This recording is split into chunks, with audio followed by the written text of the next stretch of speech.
So next one, Timtum Halev.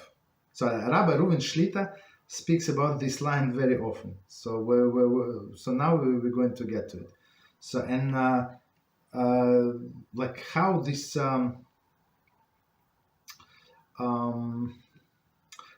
how this non-kosher foods it clogs your brain, okay, and heart. So it says, it was said about the students of Rabbi Shmuel. It was said among the students of Rabbi Shmuel, so greatest rabbi, sin dulls the heart, as it says, do not make yourself tamei through them, prohibited species, lest you shall become contaminated through them. Do not read venit men same, you shall become contaminated, but read, it's in English, sorry for reading, venitam tem. Okay, he's a Hebrew. Yeah, venitam tem. You shall become dull-hearted. It's from Talmud Yoma 39a. So let's try to understand, read again and understand. It was said among the students of Rabbi Shmuel, sin dulls the heart. So meaning when person sins, often he becomes desensitized to this sin and to the Torah in general. So it's like first time person sins, okay, he feels bad. Second time, third time, that does not feel so bad. And the fifth time, it's like a mitzvah, right? So as it says, do not make yourself tameh. Tameh is like impure, but tameh impure, but spiritually impure, right? Do not make yourself tameh through the prohibited species, meaning through the prohibited species, meaning forbidden foods, lest you shall become contaminated through them. So when a person eats non-kosher, he or she for sure becomes contaminated. Of course, not the body, but the soul and the brain, of course. And the soul is in the brain, just so you know. Do not read vetin mei sem, you shall become contaminated, right? But ventinan tem, you shall become dull-hearted, meaning the heart is not going to feel anything. That's the worst. The word venit me sem is written without Aleph. Hence, it may be read differently. Okay. Forbidden foods carry uncleanness into the person's heart and soul until the holiness of God departs and distances from him. Before we continue, so when person like eats these forbidden foods, this impurity pushes out. So like if you can like imagine something, like it pushes out like through the holiness that was in him before. As it says in Yoma 39a, do not read ventin mei sem. I like this English translation. But venitam tem, right? As we said, meaning the dullness of the heart. For the sin dulls one's heart, exactly. For it causes the true knowledge of the spirit of wisdom that God grants his devout ones depart. Misalas Yesharim 11. So it's probably chapter 11. Okay, so meaning when person eats non-kosher food, it's impossible for him to understand Torah. It's impossible for him or her to understand holiness.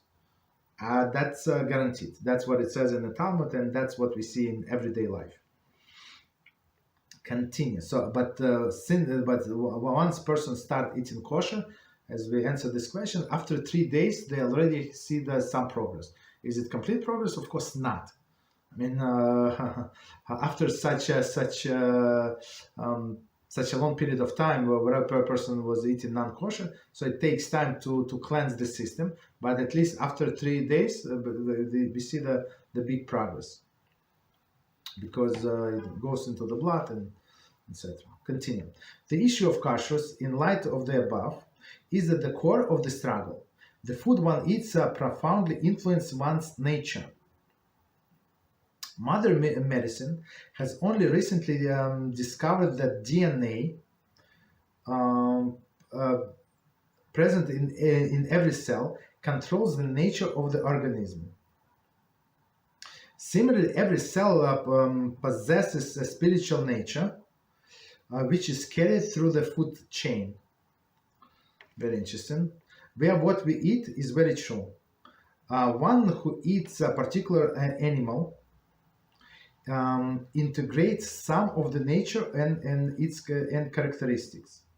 There is not that is not recognized by contemporary science is of no moment.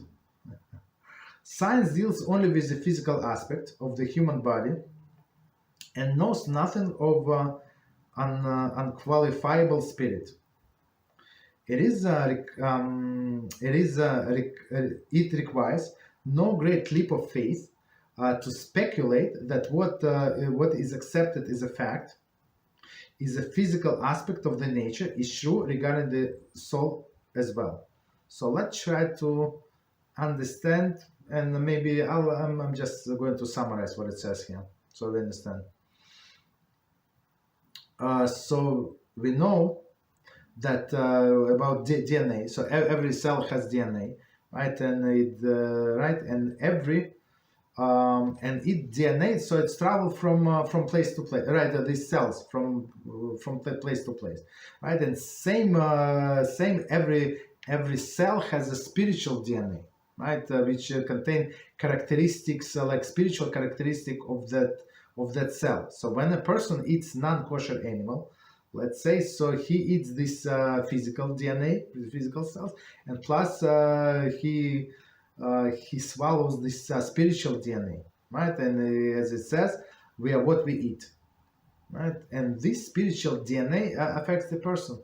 Like, it's very simple. If a person eats pigs, so he's going to behave like a pig. It's only matter of time. Okay. So, and of course, they say, of course, science cannot prove that, but they cannot disprove that. Science are concentrated only on the physical aspects. But if one is true, so we can say the second one is also true. If every cell brings with it the DNA, physical DNA, it also brings spiritual DNA. As I say, it's not. It requires no great leap of faith. It's not like a far-fetched idea. Right? Continue. When one eats non-kosher foods, he impairs his ability to contend to the sublime. His mind's ability to fathom the depth of the Torah knowledge becomes handicapped. His ability to sense the spiritual becomes inhibited. It is far more difficult for his soul to soar heavenward on the wings of the Torah study and prayer. It's very, very sad what it says here, but that's very, very true. So let's this part let's do line by line. We're going to explain. When one eats non-kosher foods, he impairs the ability to connect to the sublime. So this connection to the holy is not there, right? At least impairs his ability. Maybe it's possible, but very, very not probable, right? Again, because it affects his spirituality. His mind's ability to fathom depths of the Torah knowledge becomes handicapped. So you can, this person, and I can testify to this. So I speak to this person, not one and not two, right? And they're smart, very smart. They're big top programmers. Like they can run the program in their head, and they can I don't know, like a big system. They're building systems like unbelievable with millions of elements, and they know how it's all run, how it's all get together. So the guy can in his mind see where the problem is. So meaning genius of the genius. And you start to explain them simple spiritual things they cannot fathom. Period. They get like sleepy, this and that. They cannot. Why? Because soul shuts down, unfortunately. It's so impure, it cannot contain holiness. This ability to sense the spiritual becomes inhibited, right? So, I mean, it's close, it's so dirty. It is far more difficult for his soul right? HaShem soul, to soar heavenwards on the wings of Torah study and prayer. So the more a person learns Torah and Torah and of course prayer, so he can lift himself up. He or she doesn't matter, right? How? Like to connect. The only way to connect to God through His Torah and performance of His mitzvah. There is no other way. Okay, continue. For a non-Jew, this is not a disadvantage. However, for one whose goal is avodat HaShem, it is devastating. Even one who is mistakenly eats non-kosher food is nevertheless affected by impurity of those foods. Indeed, even someone who was compelled to eat non-kosher food because of life-threatening situation cannot escape the effects of these foods. So we're going to explain it right now because it's very, very interesting concept, very deep concept. So let's do this sentence and be explained. For a non-Jew is not a disadvantage. However, for one whose goal is avodas HaShem, it is devastating. So what does it mean? Commentary.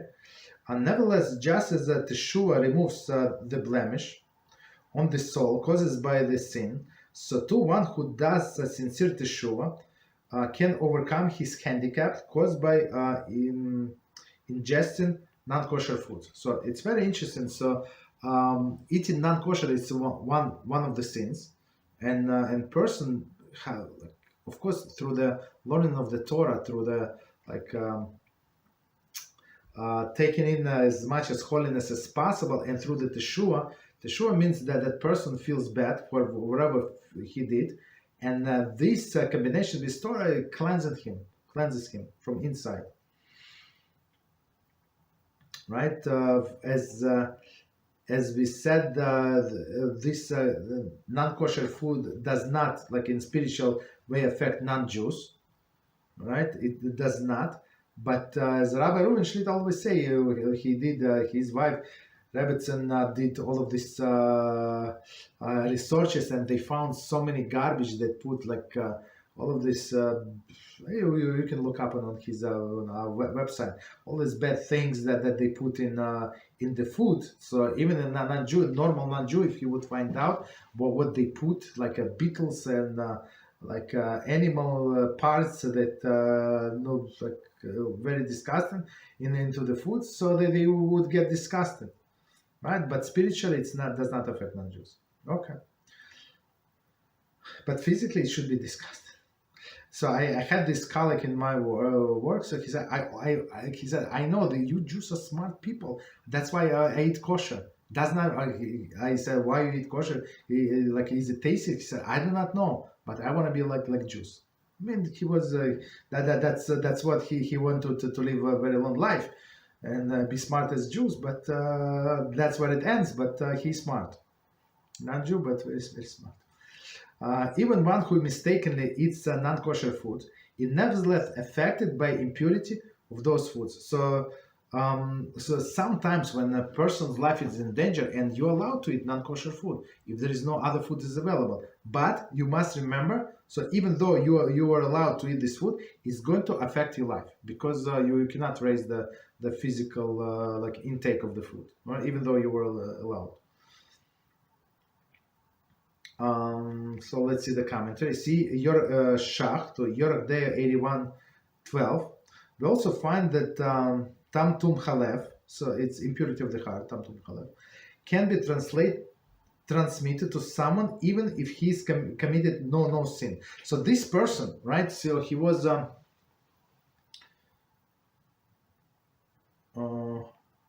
Okay, so let me give you a different example, and then we go to this example. So it says that when somebody is sick, right, and it's Shabbos, so technically you allowed to go to your neighbor, non-Jewish neighbor, and ask him for a piece of meat because the sick person in your house was very, very sick, right, very, very sick, and he's very weak, and he needs to eat piece of meat. Okay, no problem. So you're allowed to go.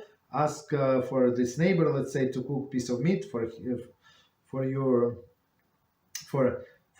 another Jew. You're going to pay him after Shabbos. All of these things. Okay, so so technically you can do that because other person life in danger, and he's allowed to eat non-kosher meat, but we must know that this meat is going to affect him.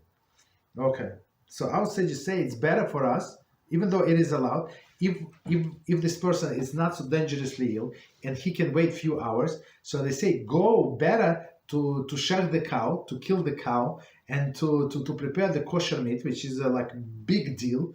All of these steps, big huge deal, and give him a kosher piece of meat. So say, why you just told me there is allowed, it's one time, he just tomorrow tonight we're going to give him a kosher piece of meat. Like, why should we go through all of these troubles? They say, no, you understand, it's going to affect his mind, it's going to affect his soul. Even though it is permitted, it's going to affect him.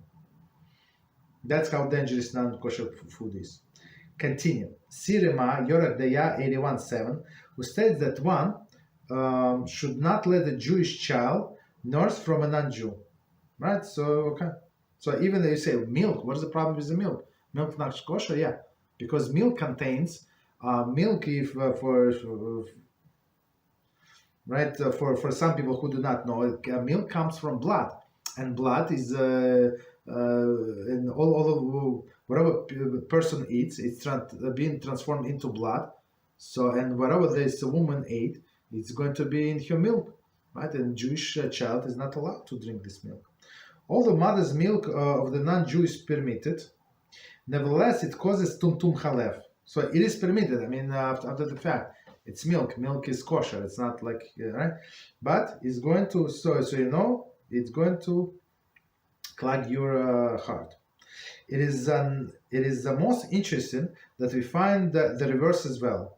Nursing from a tzadekis instill good character in a child. So if opposite is true, right? So if I'm not sure if it's Jewish child, I guess in non-Jewish child would nurse from not from his mother but from another righteous woman. So it's going to give this person, this different child, this holiness.